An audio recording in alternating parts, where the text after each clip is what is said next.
सबसे पहले मैं फिल्म इंडस्ट्री के महानायक धर्मेंद्र जी को भावभीनी श्रद्धांजलि करती हूँ, भावभीनी श्रद्धांजलि देती हूँ कि वो इस दुनिया में आज नहीं रहे हैं। तो सिनेमा के इस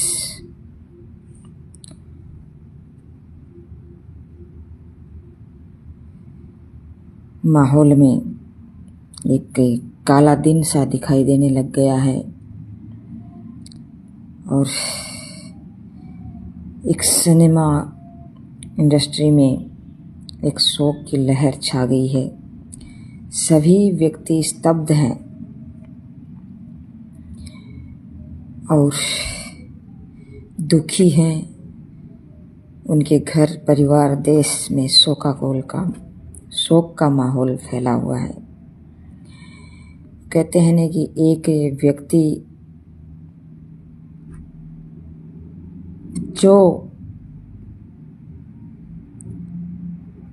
किसी के दिलों में जगह बनाते हैं वो व्यक्ति विरले ही मिलते हैं।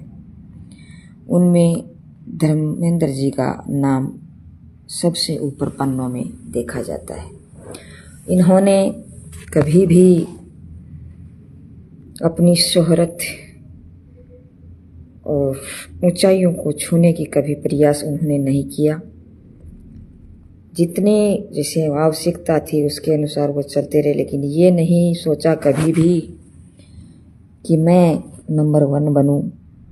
नंबर 1 बनने का कभी भी उन्होंने प्रयास नहीं किया, उन्होंने कोशिश नहीं की।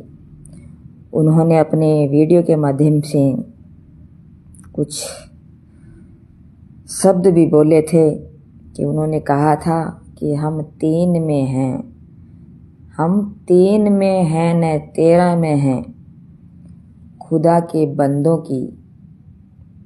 क्या कहते हैं ना, उन्होंने कहा कि हम 3 में हैं न 13 में हैं, मगर खुदा के बंदों की गिनती में हैं, जो खुदा को मोहब्बत और मोहब्बत को खुदा कहते हैं, जो खुदा को मोहब्बत और मोहब्बत को खुदा कहते हैं। वाह वाह, क्या बात है, बहुत ही सुंदर पंक्तियाँ।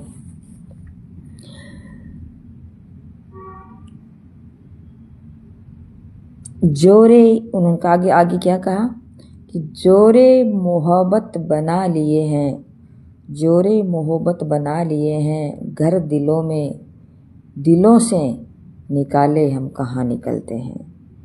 कि जोरे मोहब्बत बना लिए हैं, घर दिलों में, जोरे मोहब्बत बना लिए हैं हमने घर दिलों में, दिलों से निकलते हम कहाँ हैं, दिलों से हम कहाँ निकलते हैं, दिलों से कभी नहीं निकल सकते।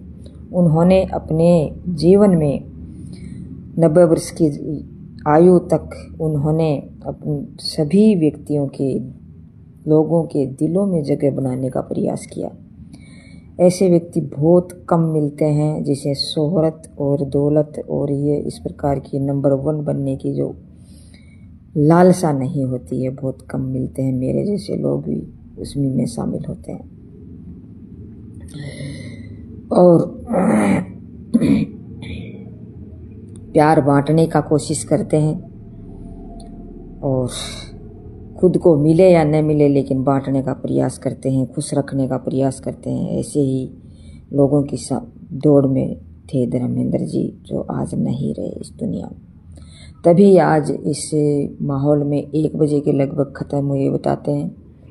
उसके बाद में अब तक लोगों का उनके घर पे तांता लगा हुआ है और सभी मतलब लोगों के आंसू नहीं थम रहे हैं, शोक से मशगूल है खूब ज़बरदस्त तरीके से। तो ऐसे व्यक्ति बहुत कम मिलते हैं। उसका शोक तो हर कोई व्यक्ति को ही हो जाता है। उसने कभी भी पैसे बढ़ाने के बारे में नहीं सोचा लोगों की तरह, कि लोगों में जैसे बहुत से लोगों को ये देखा जाता है कि पैसे बढ़ाने में दौड़ लगा रखी है, मतलब अंधाधुंध मतलब कमाई कर रहे हैं, आगे बढ़ रहे हैं। इन्होंने कभी भी इस प्रकार का विचार उनके मन में नहीं आया। उन्होंने ये कभी नहीं सोचा कि मैं नंबर 1 बन जाऊं।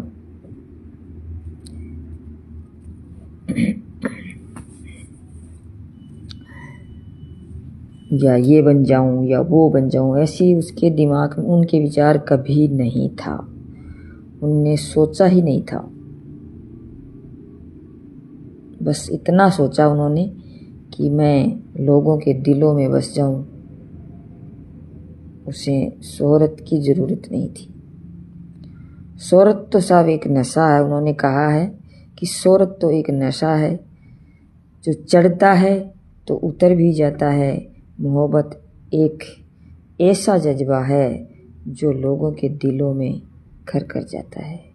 तो उनका मतलब यही है कि मोहब्बत करें, सभी से करें, एक व्यक्ति से नहीं, सभी से मोहब्बत करें। सभी देश के वासियों, विदेशी लोगों, विश्व वसुदेव कुटुंबकम की भावना रखते हुए सभी के दिलों में जगह बनाने का प्रयास करें। तो आज उनके परिवार पर आज पहाड़ सा टूट चुका है। उनके बेटा सनी देओल जी, बेबी देओल जी, उसकी बेटी निशा, और ये बहुत सारे जो उनके जो 6 बेटे और बेटियां थी। उसकी 2 पत्नियां थी। प्रकाश कौर जो पहली पत्नी थी वो उसके पुश्तैनी घर में रहती थी। हेमा मालिनी जी जिन्होंने प्रेम विवाह किया था उनके साथ, तो वो दोनों शोक से पीड़ित हैं और दुखी हैं। उनके जाने का गम आज भी उसे बहुत सता रहा है। हालांकि वो 90 वर्ष ले चुके थे। आज 90 वर्ष की उम्र किसी की होती नहीं है, लेकिन वो जिंदा दिल इंसान थे और इस प्रकार के विचार उनके थे। तभी तो वो इस दिलों में जगह बनाई और तभी वो इतनी उम्र ले पाए। नहीं तो आज कहाँ कौन इतनी उम्र ले पाता है। उन्होंने हमेशा ही अपने कर्म पे महत्व दिया और खेत में, घर में मेहनत करते थे, पैदल चलने का काम करते थे, साइकिलिंग चलाते थे, साइकिल पर जाना, साइकिल पर आना। और इस काम करने से उसके शरीर के अंदर इतनी मजबूती थी कि उनकी बॉडी एक हैंडसम मर्द के रूप में जानी जाती थी। बहुत ही हैंडसम थे अपने ज़माने के और बहुत ही सुलझे हुए इंसान, बहुत ही जिंदा दिल इंसान जो आज इस दुनिया में नहीं रहे। तो उनको तो दुख होता ही होता है, लेकिन हर कोई को, हमें भी दुख होता है कि वो इस दुनिया में अगर 5-7 साल और 10 साल और रहते तो न मालूम क्या होता। 10 साल और अपने बच्चों, बीवी है, उनके साथ गुजारते। कि जाने वाले चले जाते हैं लेकिन उसके पीछे यादें रह जाती हैं, लेकिन पीछे जो भी रहते हैं वो रोते रहते हैं। उम्र चाहे उनकी कितनी भी कुछ हो, लेकिन जबकि जिसका जो दिलों में जगह कर लेता है वो जो व्यक्ति, वो हमेशा ही दिलों में ही रहते हैं। और मोहब्बत करने वाले व्यक्ति इस दुनिया में जाने पहचाने जाते हैं और उसे लोग याद करते हैं।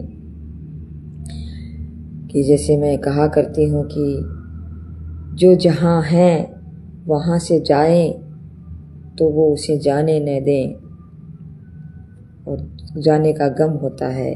और जहाँ आगे जा रहे हैं तो वहाँ भी उसका इंतज़ार होता है। तो वो यहाँ थे तो यहाँ लोग, यहाँ से गए तो लोग उसको जाने देने के लिए तैयार नहीं थे। और पीछे से मतलब दुख का लहर छाई हुई है। और जो जहाँ गए हैं, ईश्वर के पास गए हैं, तो ईश्वर भी उनका इंतज़ार कर रहे हैं कि आपने बहुत अच्छा काम किया बेटे, तो तेरी इस स्वर्ग में जगह मिलेगी। और ये जो अपने कर्म किए वो कर्म कर, और फिर से आपको मानस जीवन मिलेगा। और फिर मतलब आगे जा कर के आप एक अच्छे व्यक्ति और बनोगे और अपना जीवन इस दुनिया में फिर से बिताओगे।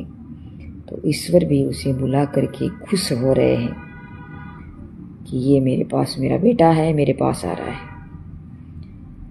तो इस तरह से बनना है हमें, ऐसे बनेंगे तब जा कर के इस देश का कल्याण हो पाएगा। तो बहुत बहुत नमन, बहुत बहुत हृदय से नमन करती हूँ मैं उन महानुभाव का, उन महोदय का जो आज इस दुनिया में नहीं रहे हैं। बहुत बहुत धन्यवाद। इस दुनिया में और इस सिनेमा को जो कुछ अपना, जो कुछ था, अपने विचार दे के गए हैं, अपनी जो जीवन शैली दे के गए हैं और जीवटपना दे के गए हैं और जीवन कैसे जिया जाता है ये बता के गए हैं। तो उससे हमें प्रेरणा लेनी चाहिए। और मैं तो जब भी उनके विचार देखती हूँ और करती हूँ, मुझे उनसे प्रेरणा मिलती है। तो मैं उनसे भी मुझे कुछ सीखने को मिलता है। तो मैं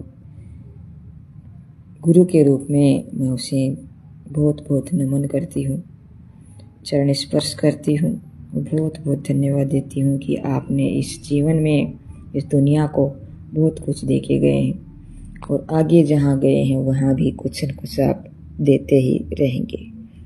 और फिर से आप हमारे बीच पधारने का प्रयास करें ताकि फिर से आपका अनुभव हम प्राप्त कर पाएं।